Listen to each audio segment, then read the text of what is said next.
नमस्कार, बहुत स्वागत है आपका। मैं हूं आपके साथ सुमित शर्मा। भोपाल से बड़ी खबर है जहां पर प्रदेश में हुई ओलावृष्टि को लेकर सीएम हाउस में बैठक हुई है। फसल नुकसान को लेकर सीएम ने जानकारी दी है। 20 जिलों में बेमौसम बारिश और ओलावृष्टि से किसानों की फसलों को भारी नुकसान हुआ है। 6 से 8 मार्च तक का सर्वे का काम पूरा हुआ। 16 से 19 मार्च तक दूसरे फेज का सर्वे शुरू हुआ है और सभी जगह सर्वे दल गठित हुए हैं। सीएम शिवराज सिंह चौहान ने अधिकारियों को निर्देशित किया है और आश्वासन दिया है कि मध्य प्रदेश की सरकार किसान भाइयों और बहनों के साथ है। अधिकारियों को सीएम की तरफ से सख्त निर्देश दिए गए हैं। सर्वे में लापरवाही और गलती बर्दाश्त नहीं होगी। सीएम का कहना, पंचायत दफ्तर में सर्वे की पूरी रिपोर्ट लगनी चाहिए। सीएम ने यह भी कहा आरबीसी 6 से 4 के तहत नुकसान की भरपाई होगी। सीएम शिवराज का कहना, फसल सर्वे का पूरा काम 25 मार्च तक हो जाएगा।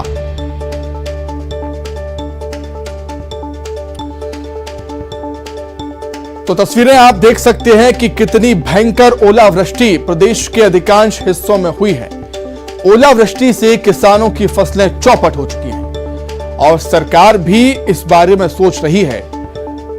सीएम हाउस में बैठक हुई जिसमें सीएम शिवराज ने निर्देशित किया है सभी कलेक्टर्स को। फसल नुकसान को लेकर समीक्षा की है। सीएम शिवराज ने जानकारी ली है कि कितना नुकसान हुआ, क्या कुछ हो रहा है अभी सर्वे को लेकर। 20 जिलों में बेमौसम बारिश और ओलावृष्टि से भयंकर नुकसान किसानों को। तो सीएम शिवराज काफी गंभीर हैं किसानों के इस मसले को लेकर। सीएम शिवराज का कहना है कि मध्य प्रदेश की सरकार किसान भाइयों और बहनों के साथ खड़ी है। जल्द से जल्द सर्वे का काम पूरा होगा और किसानों को उचित मुआवजा मिलेगा।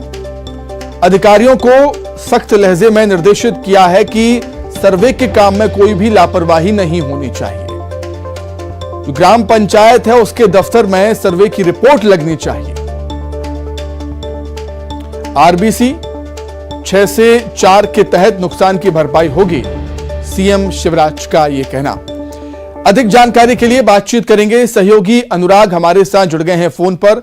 भयंकर ओलावृष्टि से अनुराग, किसानों को भारी नुकसान हुआ और किसान अब उम्मीद भरी निगाहों से सरकार की तरफ देख रहा है और यही वजह है कि सीएम शिवराज सिंह चौहान भी काफी संवेदनशील हैं किसानों के इस मसले को लेकर।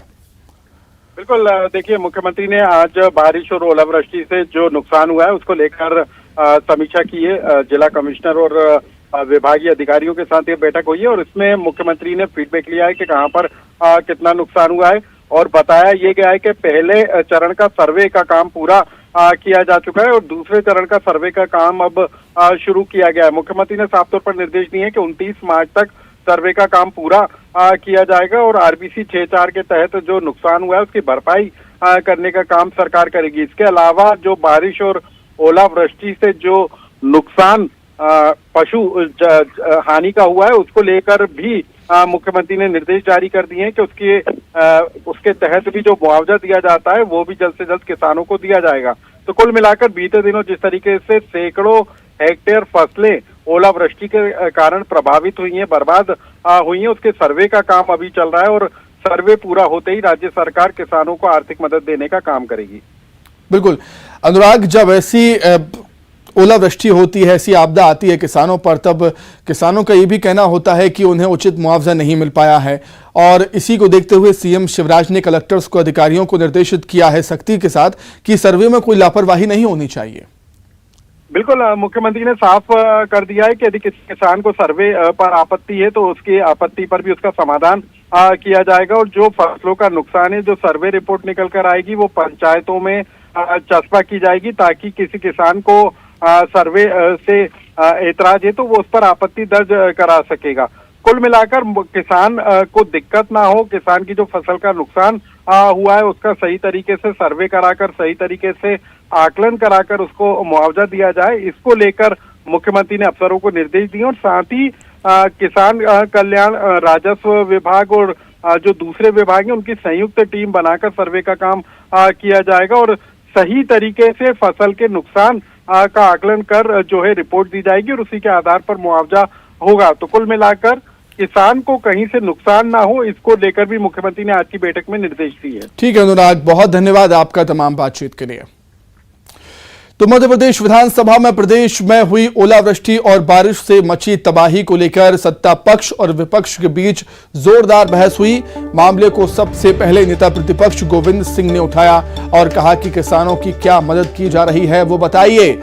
उसके बाद सदन में पेपर लीक का मामला भी उठा। सत्ता पक्ष की ओर से सदन में नरोत्तम मिश्रा ने विपक्ष को करारा जवाब देते हुए कहा कि कांग्रेस के कितने बड़े नेता किसानों के खेतों तक बर्बादी देखने पहुंचे, विपक्ष सिर्फ घड़ियाली आंसू बहा रहा है।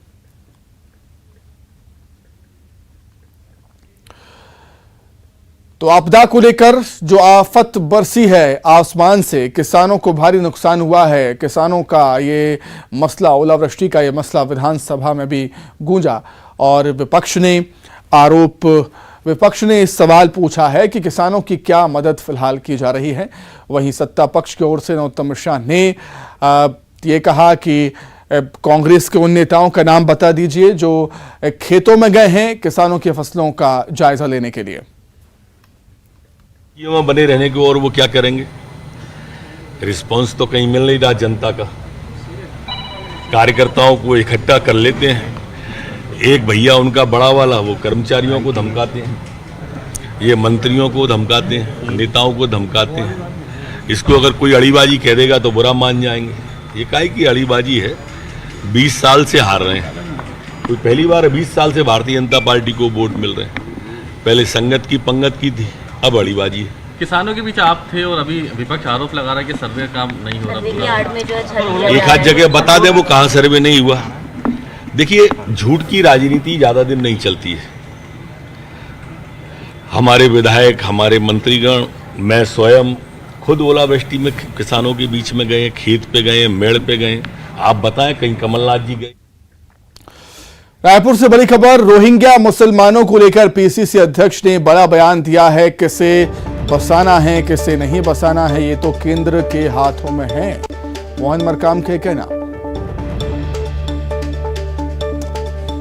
वो आगे कहते हैं कि ये बात तो संतों को भी पता है। रायपुर में हुए संत समागम और हिंदू राष्ट्र पर भी मोहन मरकाम ने बयान दिया। कहा जब जब चुनाव आता है बीजेपी इस तरह के हथकंडे अपनाती है।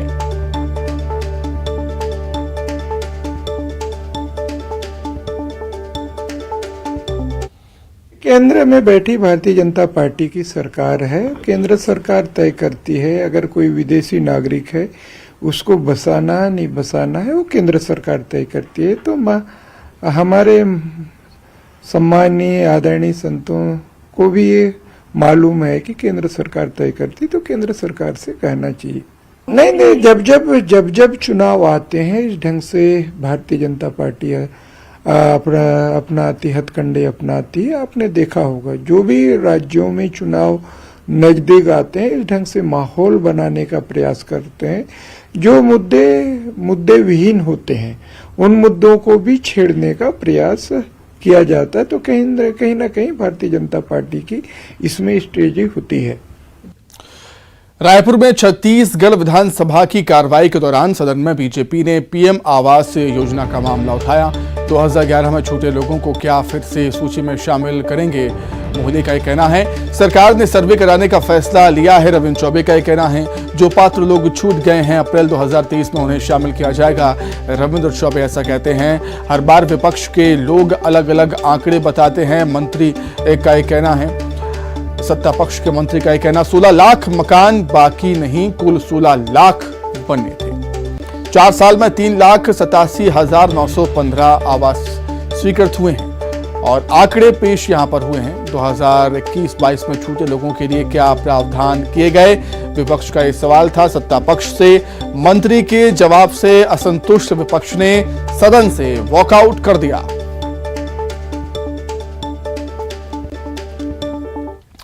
वहीं छत्तीसगढ़ विधानसभा में उठा है गुणवत्ताहीन बीजों की सप्लाई का मुद्दा। कांग्रेस के विधायक रामकुमार यादव ने मामला उठाया। कांग्रेस के विधायक ने कृषि मंत्री रविंद्र चौबे से सवाल पूछा। मंत्री ने कहा कि गुणवत्ताहीन बीजों की शिकायत नहीं मिली।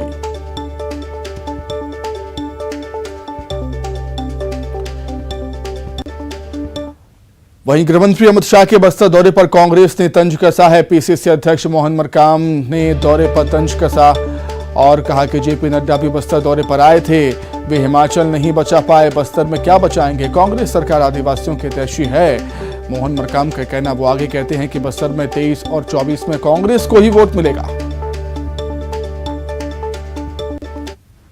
नहीं आज लें बस्तर में, चाहे राष्ट्रीय नेता भारतीय जनता पार्टी का लें, इससे पहले भी नड्डा साहब भी आए थे। नड्डा साहब अपने हिमाचल प्रदेश को नहीं बचा पाए तो छत्तीसगढ़ को और बस्तर को क्या बचा पाएगी। बस्तर की जनता जानती है छत्तीसगढ़ में कांग्रेस की सरकार उनकी हितैषी है, तो कांग्रेस को ही आने वाले दिनों में भी 2023 के चुनाव और 2024 के चुनाव में कांग्रेस पार्टी को वोट करेगी। रायपुर नगर निगम का बजट कल पेश होगा। महापौर एजाज टेबर नगर निगम का बजट पेश करेंगे। बजट में रायपुर के लोगों को कई बड़ी सौगातें मिल सकती हैं। कल 11 बजे महापौर रायपुर नगर निगम का बजट पेश करेंगे। वहीं नगर निगम में बजट सत्र के दौरान सत्ता पक्ष को घेरने के लिए बीजेपी के पार्षद आज रणनीति बनाएंगे। बीजेपी पार्षदों की बैठक बीजेपी दफ्तर एकात्म परिसर में आयोजित होनी है। जनहित से जुड़े मुद्दों को सदन में उठाने और उस पर सत्ता पक्ष से जवाब मांगने की रणनीति बीजेपी पार्षद आज तैयार करेंगे। बीजेपी पार्षदों को मार्गदर्शन देने के लिए बीजेपी जिला अध्यक्ष जयंती पटेल उपस्थित रहेंगे।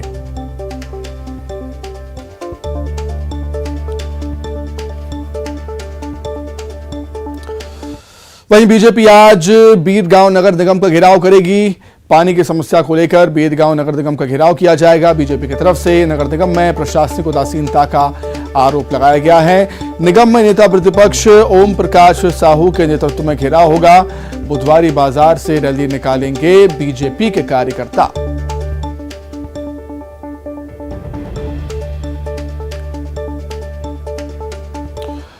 वहीं कांकेर में नक्सलियों ने एक बार फिर से आगजनी की है। सड़क निर्माण में लगी 9 गाड़ियों को आग के हवाले कर दिया। जेसीबी सहित 8 ट्रैक्टर में आग लगा दी।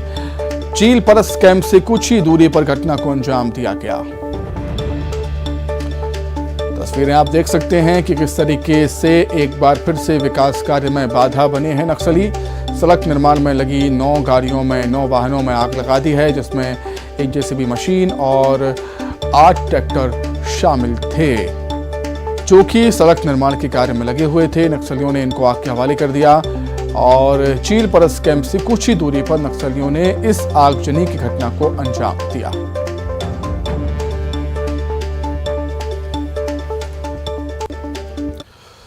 वहीं धमतरी में सड़क पुल स्कूल की मांग को लेकर ग्रामीणों का मार्च देखने को मिला। सीता नदी रिजर्व फॉरेस्ट के 25 गांव के सैकड़ों लोग शामिल हुए। पैदल मार्च करते हुए शहर की ओर ये बढ़ रहे हैं। भारी संख्या में पुलिस बल तैनात किया गया है। सुरक्षा के लिहाज से मूलभूत सुविधाओं से वंचित हैं ग्रामीण और इसीलिए ग्रामीणों का ये पैदल मार्च।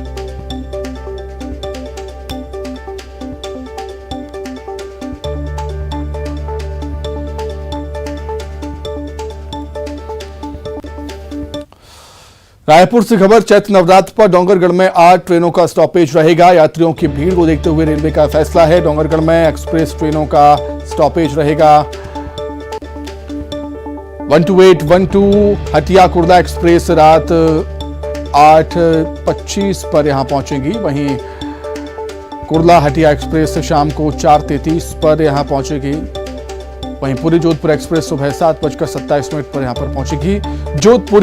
जोधपुर और पुरी एक्सप्रेस शाम को 5:38 पर यहां पहुंचेगी। बिलासपुर चेन्नई एक्सप्रेस दोपहर 12:21 पर यहां पहुंचेगी। वहीं चेन्नई बिलासपुर एक्सप्रेस सुबह 10:53 पर यहां पहुंचेगी। पुरी कुर्ला एक्सप्रेस दोपहर 2:28 पर यहां पहुंचेगी और इसी के साथ ही कुर्ला पुरी एक्सप्रेस का स्टॉपेज भी यहां पर रहेगा। गोंदिया दुर्ग गोंदिया मेमू पैसेंजर का रायपुर तक विस्तार किया जाएगा।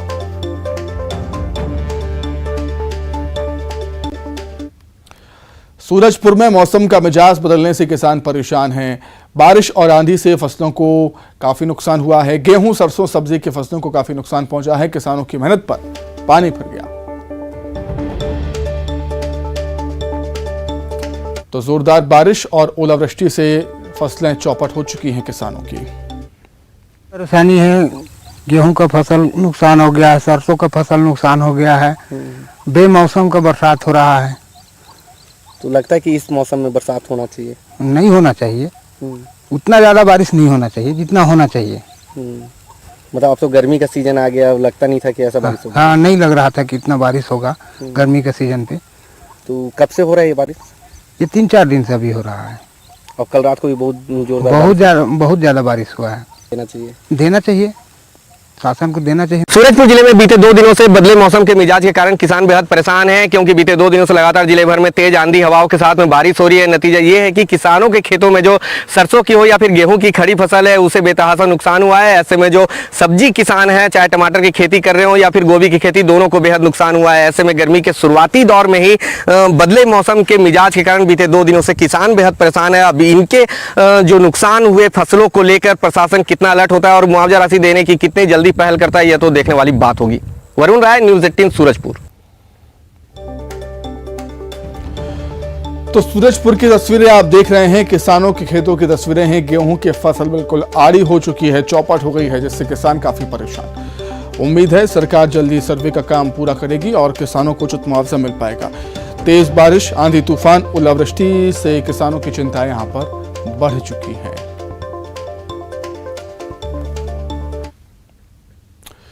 न्यूज 18 नेटवर्क पर हम राइजिंग इंडिया के तीसरे एडिशन के अनाउंसमेंट करने के लिए बेहद उत्साहित हैं। राइजिंग इंडिया एक ऐसा मंच जहां हम भारत की सफलता और विकास की कहानी को सेलिब्रेट करने के लिए कुछ सबसे बड़ी और सबसे प्रभावशाली हस्तियों को एक साथ लाते हैं। इस साल की थीम होगी रियल हीरोज, जहां हम कुछ असाधारण लोगों की कहानियों के साथ साथ उनकी असामान्य उपलब्धियों की भी बात करेंगे। इन लोगों ने हमारे देश में एक सकारात्मक बदलाव लाने में भरपूर मदद की है।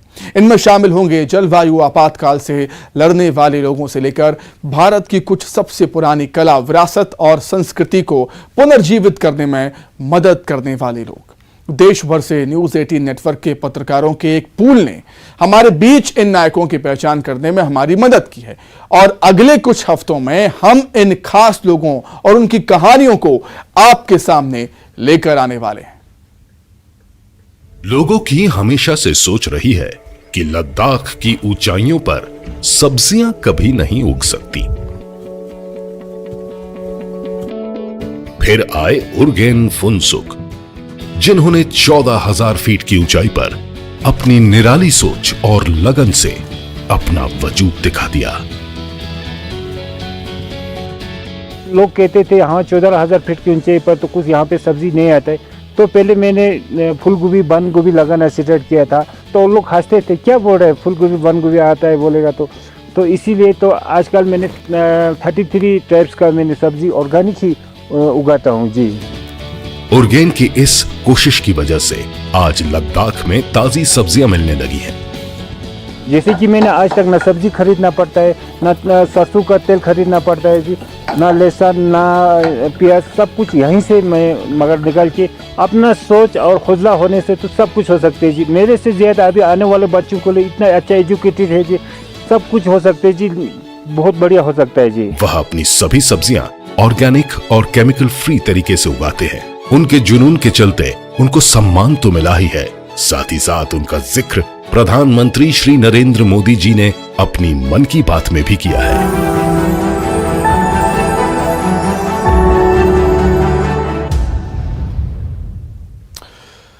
तो देखते रहिए हमारी ये खास पेशकश राइजिंग इंडिया रियल हीरोज, जहां हम आपके लिए विभिन्न क्षेत्रों में काम करने वाले असली हीरोज की कई और कहानियां लाते रहेंगे। तो इसी के साथ ही बुलेटिन में फिलहाल इतना ही।